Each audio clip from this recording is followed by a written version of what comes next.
जब भी आप बेसन के लड्डू बनाएं तो पिसी हुई शक्कर की जगह तगार का यानी बूरे का इस्तेमाल करें।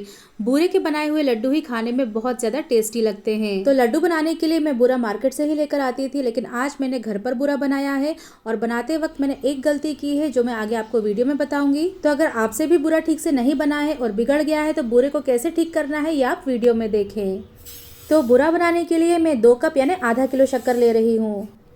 2 कप शक्कर के लिए आधा कप पानी ऐड करेंगे।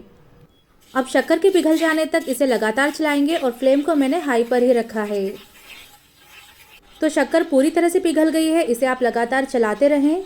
इसमें बिल्कुल भी गंदगी नहीं आई है। अगर आपको गंदगी इसमें दिख रही है तो इसमें 2 बड़ा चम्मच दूध डाल दें, जिससे गंदगी सारी किनारों पर झाग के रूप में जमा हो जाएगी और आप फिर उसे आराम से निकाल लेंगे। तो ये चाशनी बिल्कुल क्लियर है, इसलिए मुझे इसमें दूध ऐड करने की ज़रूरत नहीं है।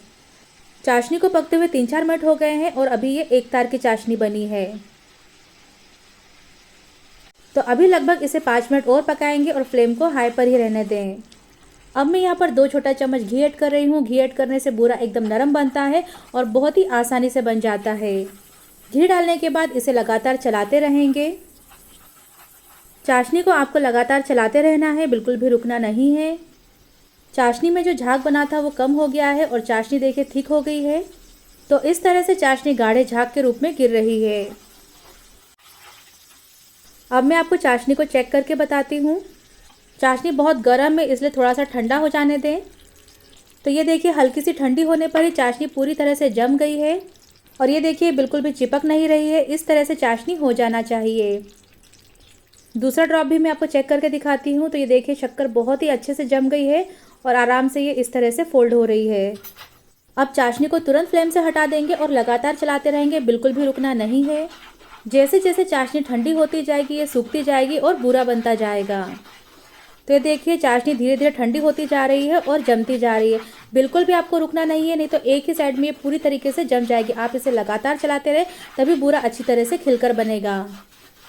तो ये देखिए इस तरह से ये धीरे धीरे पाउडर फॉर्म में आती जा रही है।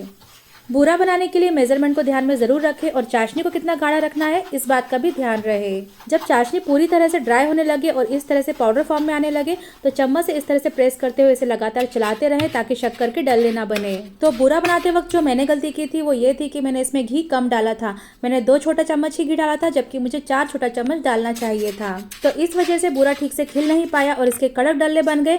और जो डल्ले बनते वो इतने ज़्यादा हार्ड होते हैं कि मैशर से भी वो नहीं फूट रहे थे। तो फिर इसे ठीक करने के लिए बूरे को मैंने मोटी वाली छन्नी में डाल लिया था और इसे छान लिया था। तो जो बारीक पाउडर था वो निकल गया और शक्कर के मोटे मोटे डल्ले रह गए जो काफ़ी हार्ड थे। तो इस तरह से मैंने जितना भी बूरा बनाया था उसे मैंने छान लिया था। जो अच्छा पाउडर था वो अलग कर लिया था और जो डल्ले रह गए थे इसे मैंने फिर से पैन में डाला और अभी मैंने इसमें बिल्कुल थोड़ा सा 2 बड़ा चम्मच जितना पानी ऐड किया है और इसे लगातार चलाते हुए पकाया जब तक ये पूरी तरह से मेल्ट नहीं हो गया। तो अभी इसका क्वांटिटी कम हो गया है, इसलिए मैंने इसमें 1 छोटा चम्मच घी ऐड किया।